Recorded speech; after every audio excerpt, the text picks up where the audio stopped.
अक्सर घरों में जब बिजली की तार टूट जाती है, खराब हो जाती है, तो उसको जोड़ने के लिए टेप का इस्तेमाल किया जाता है, जो तार को जोड़ने के साथ करंट लगने के डर को भी खत्म कर देती है। इसलिए आज मैं आपको मामूली सी टेप इंडियन फैक्ट्री में कैसे बनाया जाता है उसका पूरा प्रोसेस दिखाने वाला हूं। बिजली की तारों को आपस में जोड़ने वाली टेप बनाने के लिए सबसे पहले प्लास्टिक की बड़ी बड़ी रोलों को चाइना से मंगवाया जाता है। फिर इसको फैक्ट्री में लाने के बाद इसको ओपन किया जाता है और इसको मशीन में सेट करने से पहले इसके बीच में एक लोहे की रॉड डाली जाती है ताकि मशीन में इसे फंसाया जा सके। अब इसको उठा के मशीन तक ले जाया जाएगा। फिर पुराने वाले रोल से नए वाले रोल को जोड़ दिया जाएगा, क्योंकि अगर नए रोल को दोबारा से मशीन में अगर सेट किया जाएगा तो उसमें बहुत ही ज्यादा टाइम लग जाता है। इसी कारण पुराने वाले रोल जब थोड़ा सा बच जाता है तो उसको नए वाले रोल से जोड़ दिया जाता है। मशीन में रोल को अच्छी तरीके से सेट करने के बाद मशीन को चालू कर दिया जाता है। अब ये रोल मशीन में नीचे से ऊपर तक इसी तरीके से घूमता रहता है। अब ये रोल मामूली सी आप पन्नी समझ सकते हैं। इसको टेप बनाने के लिए इसमें काफी स्ट्रॉन्ग ग्लू डाला जाता है। तो भैया ने यहाँ पर ग्लू का बाल्टी उठा के मशीन के आगे वाले हिस्से में पलट दिया है। फिर अपना जितना भी ग्लू होता है इस रोल पे लगातार इसी तरीके से चढ़ता रहता है और जितना भी एक्स्ट्रा ग्लू होता है इस रॉड की मदद से वो नीचे निकल जाता है। अब यहाँ से अपना जितना भी रोल होता है ग्लू के साथ मिक्स होकर मशीन में आगे बढ़ता रहता है। और इस मशीन के अंदर काफी सारे हीटर लगे होते हैं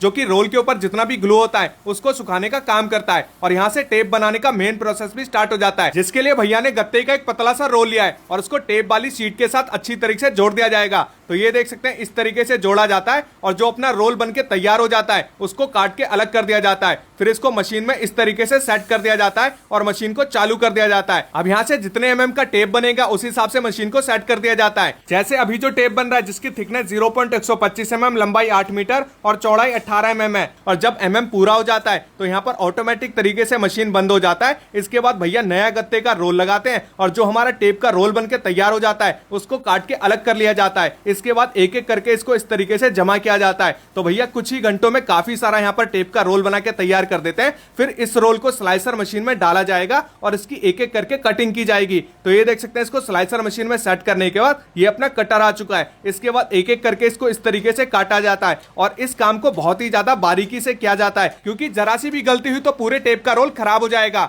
लेकिन भैया अपने काम में इतने ज्यादा एक्सपर्ट हो चुके हैं कि भैया से अब कोई भी गलती नहीं होती है और भैया लगातार इसी तरीके से कटिंग करते रहते हैं। और आप देख सकते हैं बराबर मात्रा में यहाँ पर कटिंग हो रही है, ना कोई ज्यादा हो रहा है ना कोई कम हो रहा है। और जब कटिंग पूरा हो जाता है फिर मशीन को ओपन किया जाता है। फिर सारे टेप को निकाल के करेट में इकट्ठा कर लिया जाता है। अब इस करेट को उठा के पैकिंग वाले डिपार्टमेंट में भेजा जाएगा। तो सबसे पहले लेमिनेशन वाली पन्नी बिछाई गई है, फिर एक एक करके इसके अंदर ब्रांडिंग डाला जाता है। अभी तक आपने पीछे जितना भी काम देखा है वो सारा का सारा काम मशीनों द्वारा हो रहा था और आगे जितना भी काम होगा अब सब हाथों से किया जाएगा। और आंटी जी के हाथों की स्पीड इतनी बढ़िया है कि अच्छे खासे मशीनों को भी फेल कर दे। फिर सारे टेपों को बढ़िया से लैमिनेट करने के लिए ऊपर से हॉट ब्लोअर भी मारा जाता है और इसके बाद सारे उल्टे टेपों को सीधा कर लिया जाता है। अब आप सोच रहे होंगे कि इसको सीधा क्यों किया जाता है, तो भैया ऊपर से भी यहाँ पर हॉट ब्लोअर मारा जाता है ताकि सारा टेप अच्छी तरीके से लैमिनेट हो जाए। तो आज मैंने आपको दिखाया कि किस तरीके से फैक्ट्री के अंदर बिजली की तारों को जोड़ने के लिए टेप को तैयार किया जाता है। अगर आपको ये प्रोसेस पसंद आया और ये वीडियो पसंद आई है तो वीडियो को लाइक करिएगा, कमेंट करिएगा और अपने सभी दोस्तों के साथ जरूर से शेयर करिएगा।